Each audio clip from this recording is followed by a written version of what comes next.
He's still sobbing. He's been sobbing for so long that Dracula had time to change his costume. Buddy, it's okay. You can just try again with the next one. You're still in previews. You have time to change the script before opening night. It's all right. I'm beginning to think he only changed his outfit because he sobbed all over it. And those things aren't Scotch guarded, guys. They're ancient. So he has like Alice in Wonderland tears where it's just going to flood the room. So that means we have to get him some cake so that he can shrink down in size and swim in his tears.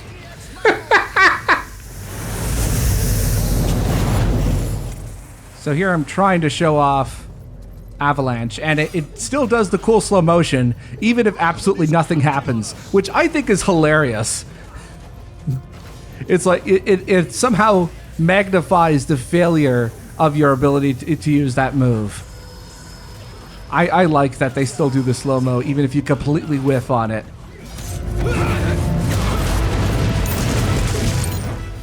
Something tells me they didn't mean for it to do the slow-mo, but I'm glad it happened. It works better I'm glad this it way. happened anyway. There are plenty of glitches. Not as many glitches in this game as there was in Lords of Shadow 1. I am trying to plan out like where to show off a couple of specific glitches. But I'm hoping that at some point I'll be able to show off a few. There's one not involving Whirlwind, but there's one involving another Void Sword move, which I'm hoping I could show off at some point. I hope it's not too late in the story at this point in my recording. Also, now that he has that white spell around him, the cleric is invulnerable to the Bat Swarm.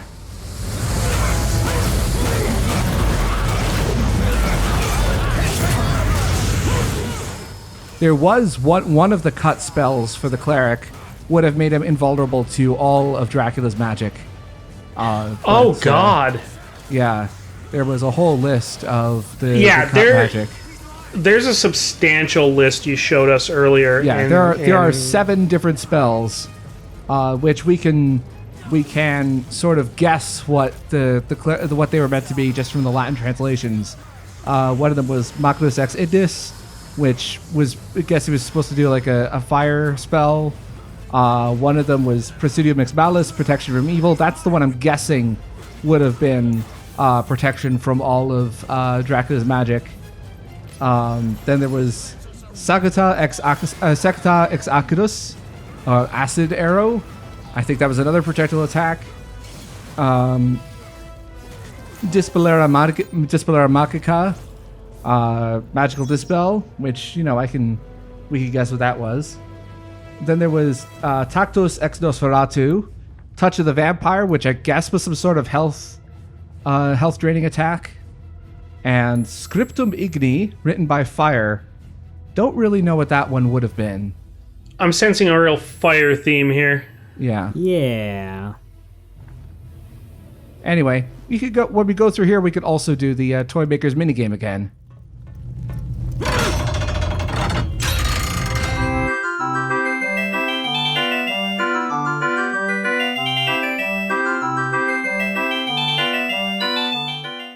This does seem like a Zelda shooting gallery kind of thing. It really does.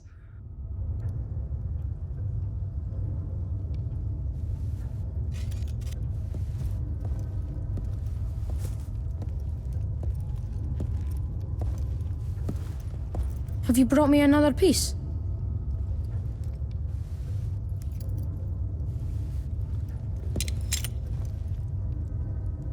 There are still some missing pieces. There is one other piece, and I know who has it. But he isn't here in the castle. Where is he, son? Close your eyes. Just for a moment. Very well.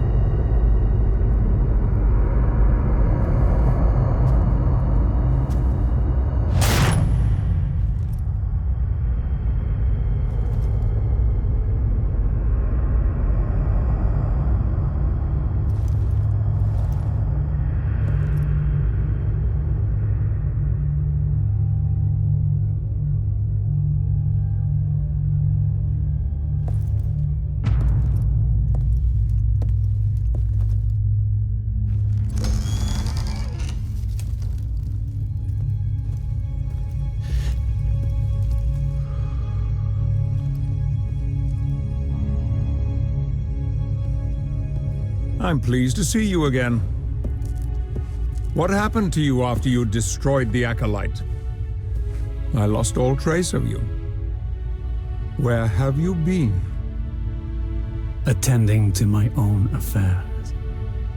Ah, I see. But of course you have been away such a long time.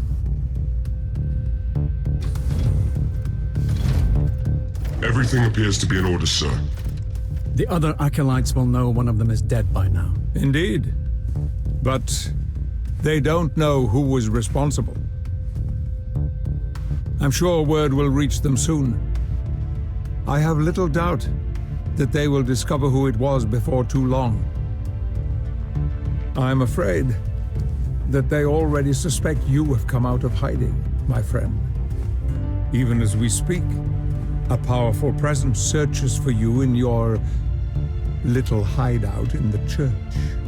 Who? An envoy of the Acolytes, I believe, though I cannot be certain. I'll go and see for myself.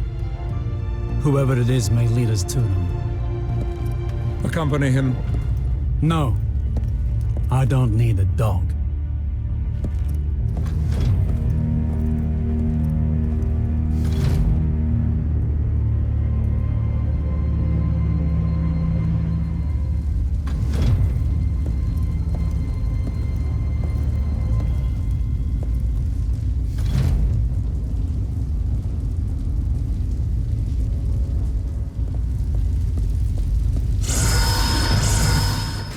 And, random encounters in certain areas will level up, or get tougher, I guess, as the story progresses. So now there's just 2 Satan's soldiers waiting for us, instead of the regular possessed citizens who were there earlier.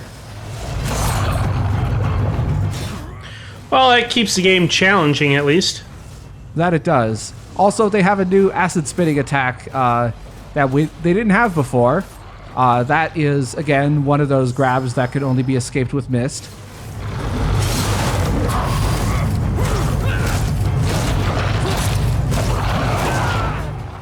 Also, they could get out of the out of their frozen state really quickly.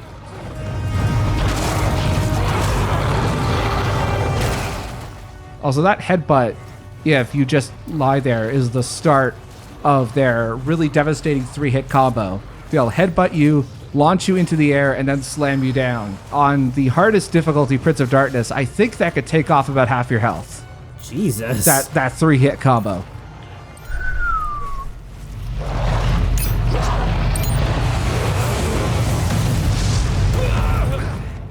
Also, I completely forgot that I was in range of the second Satan soldier explosion. So now that we have mist, we can actually go through some of these gates here and get the juicy rewards within. Juicy.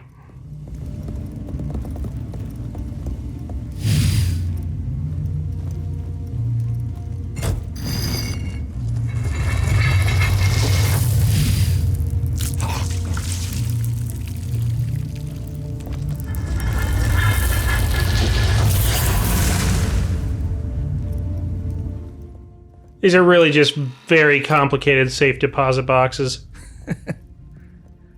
Yes, in this universe, Switzerland has been cut off from the rest of the world. Also, there we go! I got the glitch! It's misaligned! Hey. Well, how about that? I don't think there's any consistent way to trigger it. I just think it happens randomly. Something about Dracula being misaligned. Also, this is a tribute to Roland from the prologue.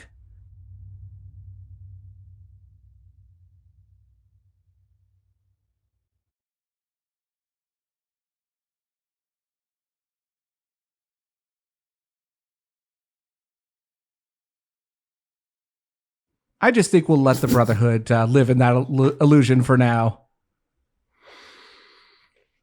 Oh.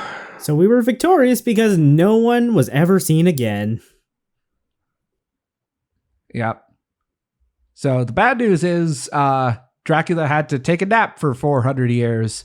But the good news, we killed 500,000 Brotherhood Knights. Hooray! Yay!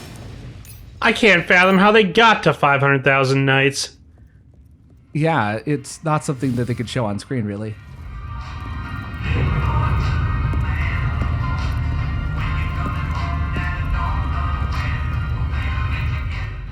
Oh my god.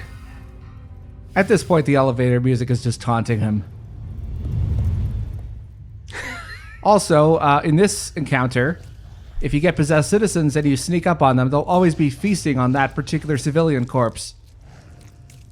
Huh. As a sort of nod to that opening cutscene.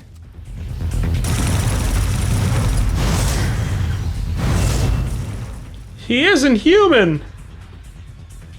So now we can access this area, now that we have missed. Access a whole new area of downtown.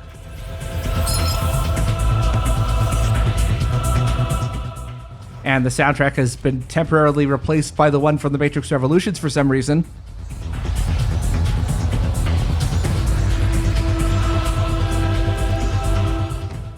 Although I should say that Oscar Araujo did an excellent job, as usual. Like, it is pretty great how completely different the soundtrack is in this game compared to the first, and yet it still has a very distinct flavor that somehow fits this universe, despite feeling very different from the first game. Kudos to that. Lots of really amazing pieces, especially in the city where it still sounds, very dark and gothic and brooding, but with the more modern tone to it.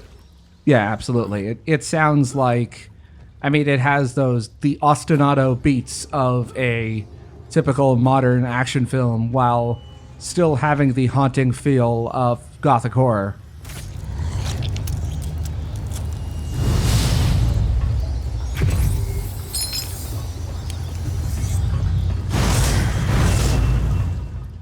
Well, it's not exactly T-1000 liquid metal, but it'll do. Yeah. I have to question the city planners here putting the sewer pipes, 50 stories up. They were level designers. Ah, okay, And yeah, city planning was their second job. Ah. Never played SimCity or played SimCity a little too well. We'll never know.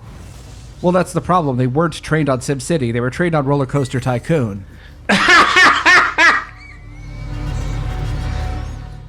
If they had been trained on SimCity or even The Sims, maybe they would have been competent. Guys, come here. You gotta see what happens when the shit rounds this first bend. Guys, wouldn't it be hilarious if we put in a pool and then took out all the ladders and let the family drown over the next 5 years? That'd be very funny.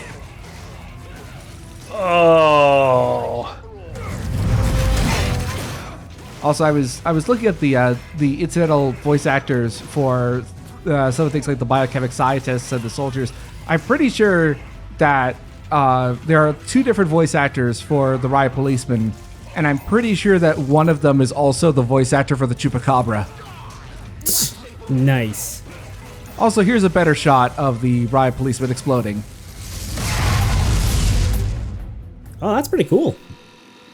Unlike with Satan soldiers, unless you're right next to the riot policeman, you will not get hurt by the explosion. You have to be really close to them to get hurt. Ah.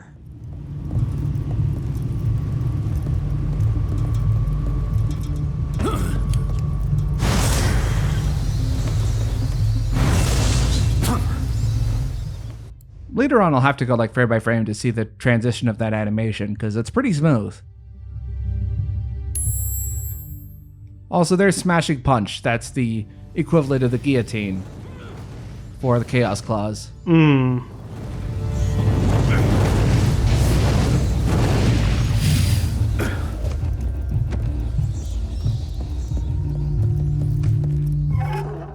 Man, how many vaults does Agent 47 have in this city? No, this is Vault 47. We're gonna find some people in blue jumpsuits here. Ah.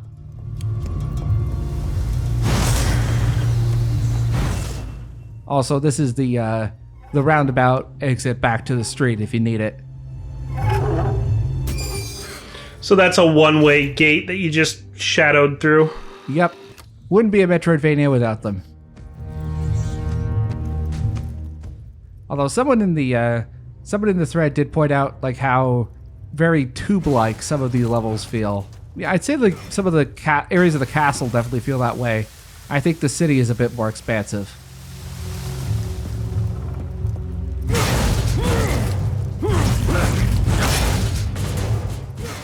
Anyway, once we pass through this little crack in the wall there, we're going to meet another new enemy. And this one's a tough one. Just admiring that statue there.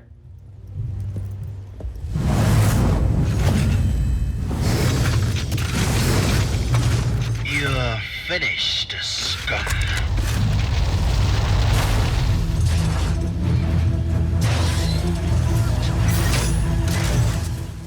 Ah, great. Finally, a weapon to surpass Metal Gear. At long last, we have found it. They're renting enemies from Final Fantasy VII now. Okay. No, Oh this my is God, more yeah. like Final Fantasy VII Remake. I don't know, man. I just finished FF7 Classic last night. I could totally see this from that game, too. You actually managed to get through that with the Switch port and everything? Yes. Fast forward helps a lot. Ah, I mean, Supernova still takes like fucking forever, but okay. but yeah, no, this is totally not a Final Fantasy VII. So the police mech, there are two different missile types on its shoulders. The one on its right shoulder has to be taken out with the Void Dagger, and the one on the right uses Chaos Bombs. And the really annoying thing about fighting the mech is that it has two different health bars. One for the face shield covering the cockpit, and the other for the rest of its body. And really, the cockpit is a massive weak point, so you really want to target that. And it's only then you can really start doing damage to the mech. And there's also like an anti-tank rifle on its right arm. That's the best way I could describe it. Yeah, it was blowing you back real hard. And it's also got a bayonet. Just really pulling out all the stops here. Yeah. Just stay in the castle. The modern day sucks.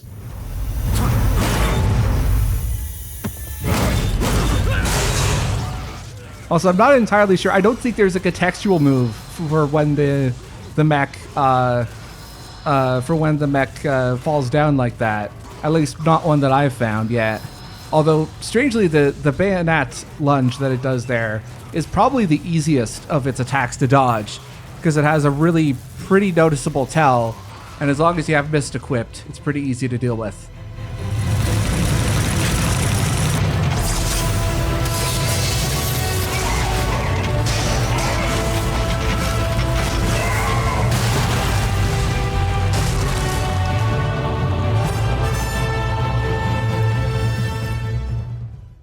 Grill. Oh man, I love Grill. They've got the best burgers.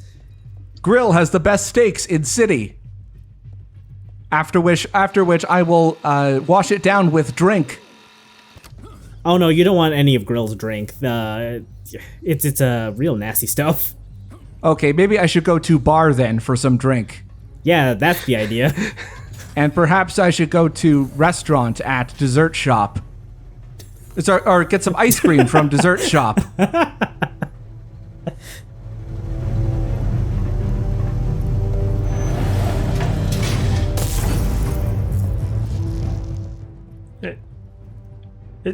It's another part of the city. Yeah, we're in the arts district.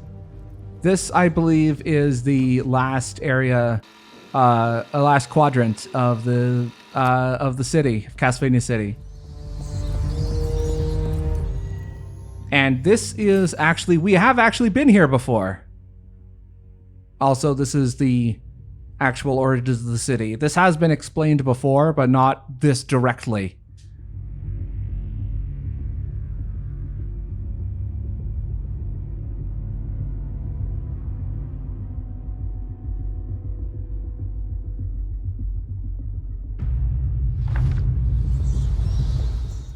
So we have been here before, both at the very start of this game, as well as at the end of Lords of Shadow 1.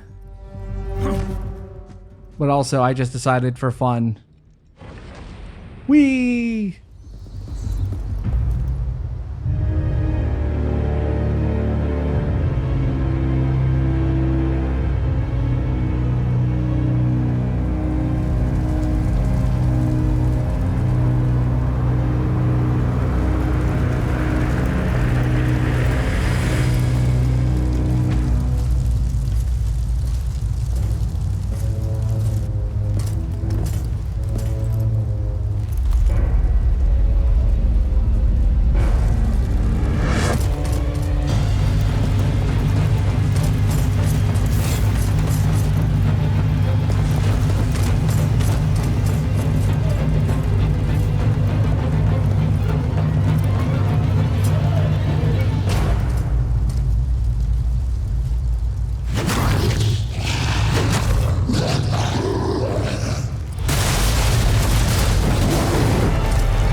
So we'll be learning a little bit about that guy later on. He is a completely original character for this sub-franchise.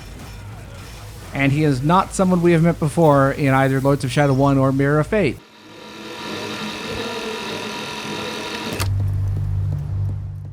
So as I was mentioning before, this area is where we started the game. This is it looks familiar. This is what used to be what was previously London, or Piccadilly Circus in the original Lords of Shadow. For those of you who are not familiar with London at all, like if you know the BBC series Sherlock, that series, the intro of that series opens with a shot of Piccadilly Circus. If you need that for reference. Okay. Whatever 15 Army is, apparently it's of great importance. You know, I thought I saw a face with a beard, but I realized that's actually just a bird. Oh boy, I can't wait to go to Snow and a pizza restaurant. I'm not a big fan of pizza restaurant. They only do Chicago style. Ugh. They should never call themselves pizza restaurant then. That's sacrilege.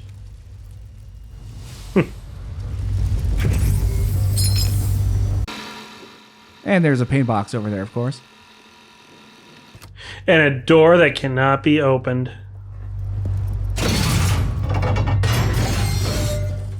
So this sewer area is even dumber than the one we went in before. It's a lot shorter. But we're going to hit this circuit breaker. Can I also just say that manhole was a lot bigger than I was expecting? Do you want to rephrase that? Okay, your choice. So where do you think the entrance is? Rather the exit? Well, I would have thought right there, but I'd be wrong. It's above us. And you can just press B to go through there. Huh. Yeah, it's really dumb. Wait, I'm sorry. Was there another manhole right next to the manhole cover? No, that was part of the same... No, I think that was just a really badly hidden transition that the two same manhole covers were overlapping. I didn't do a good job fading out. No, there was one like distinctly just off to the side from the one we came out of. And there's another one on the street right over to the right next to, you know, it was right there where the arrow's pointing. Oh, okay. All right, I'll have to double check. Why are there so many manhole covers? It's one sewer. Sewage is very important.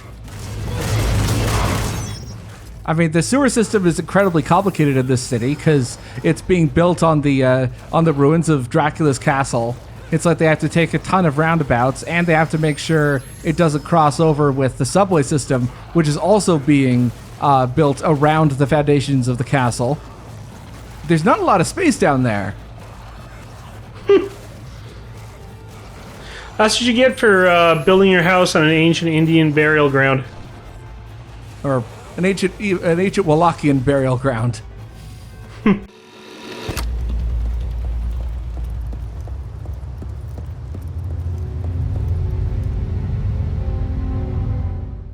Well, that's weird.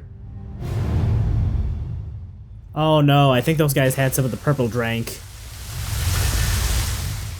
Don't drink cough syrup, kids.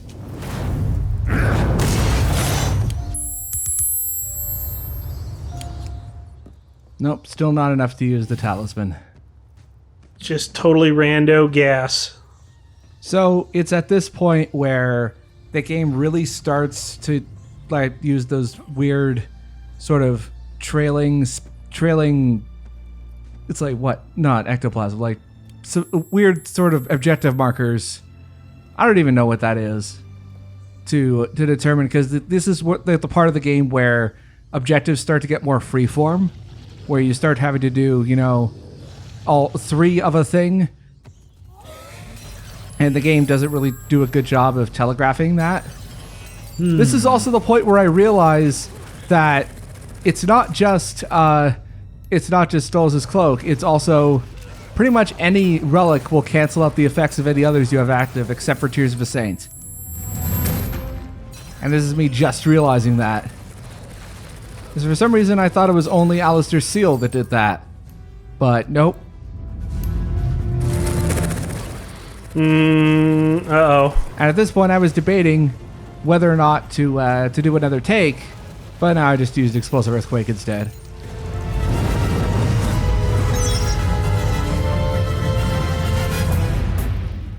You'll also notice that, technically speaking, Ensnared Demon is not really unlimited magic. It's infinitely regenerating for a certain amount of time. Also, the Bernards went into smithing. Not gonna lie, I read that as Bernard Meals Limited at first. So I just kind of imagined them setting up like a fast food joint and franchising that. One of these days, Chaos, you are going to lie, and the very foundations of the earth will crumble into dust. Also, motion sickness warning for the next, 2 minutes or so.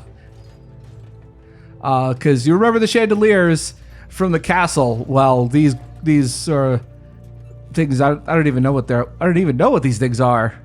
Go-go cages? Sure, let's call them that. Go-go cages. Yeah, they serve as the equivalent of the chandeliers. And the camera is terrible during these parts. And I will demonstrate just how awful the camera gets. Can we not go up that way? Nope. But it's right there. You should be able to climb it. I know. It's just that some of the level design is just really bad.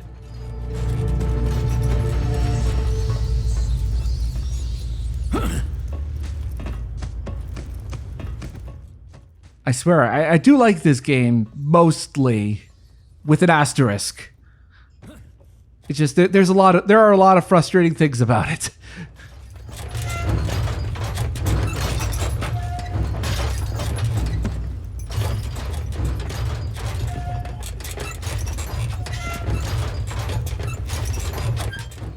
Look at this camera. I'm not touching the camera at all. Oh, I thought that was you. Oh, no. And I turned motion blur off when recording. Just imagine what it was like with motion blur on. Yeah, I have every other graphic setting set to high or ultra, except for motion blur, which I've turned off completely. So I jumped down to get this pain box, and I tried to get up here. No luck. Now you gotta do it again. Womp womp. This was me just venting my frustration. I do at least like that there are enough mechanics in this game that allow you to throw a temper tantrum in universe with Dracula if you want to.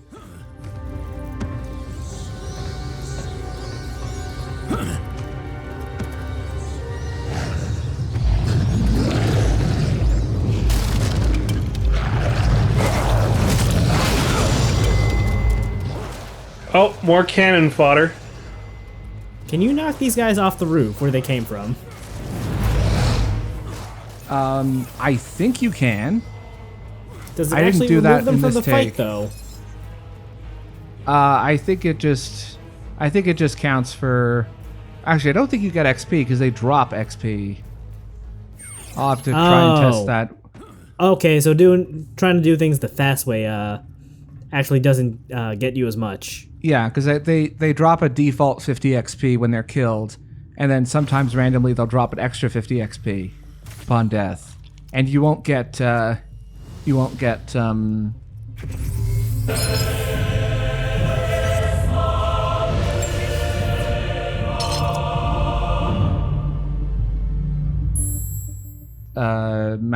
neutral orbs from them either, because you drop that from their bodies. And now we're going to get Mastery Level 2 with the Chaos Claws.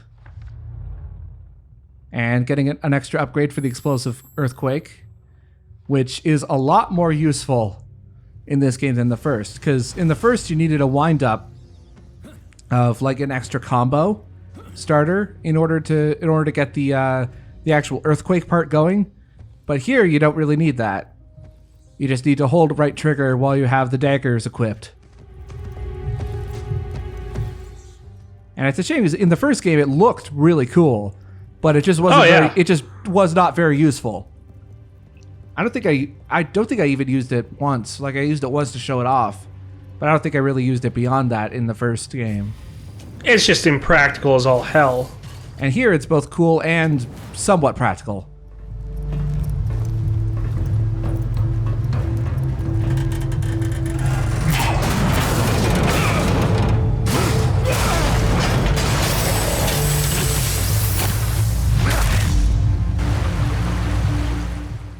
A few videos ago, I told you to look out for a specific piece of slow motion when jumping above certain enemies. And this was an introduction to one of the most controversial aspects of combat design in this game. But of course, like all other things, I have to actually go out of my way to trigger it. So in most fights, not all fights, but in most fights, if you try to run away by, say, climbing on things, enemies will attack you for running away, and they will force you back into the fight. Oh. That was, at least from journalists and from a lot of fans' perspective, that was one of the most controversial aspects of the combat design. That it forced you into fights and didn't allow you to dictate your own pace through the game world. I could see that, yeah. Xenoblade, this ain't. Oh, okay. I must not have reached that part in the LP then. Oh, I showed that off pretty early, actually, where if you start climbing, like, while in combat, the encounter just ends. But do they force you back into the fight? No. Whatever was aggroed on you just starts walking away. Oh, okay. Well, this is much worse then. They will force you back into the fight, no matter what. Okay, I must have seen that part. I just do not remember it at all. I have a terrible memory anyway. This is why I watch all my videos several times beforehand. Otherwise, I know I'll forget anything I want to say. You got to know your weaknesses and prepare for them in advance, kids.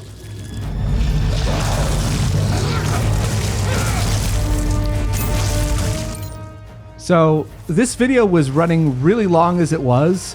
So unfortunately, the end point that I chose here is kind of strange, but well, hopefully it'll be decent.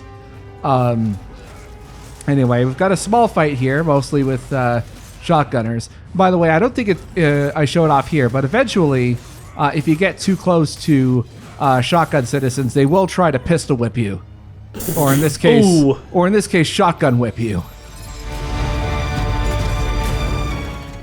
So it's not entirely clear what we're supposed to be doing here, but we got to power up this this factory or warehouse or wherever the hell we are. Okay, I got it. You take all of your metal equipment and you just leave a trail from the the electrical source to the place where you need to power it. You're thinking like the Source engine. I'm actually thinking Breath of the Wild here. Oh yeah, that too. But fine, we'll do it the simple way. Oh look, it's Dracula's biggest fan. I'm sorry, I'll leave. I'll leave now. The one that lets you escape from combat.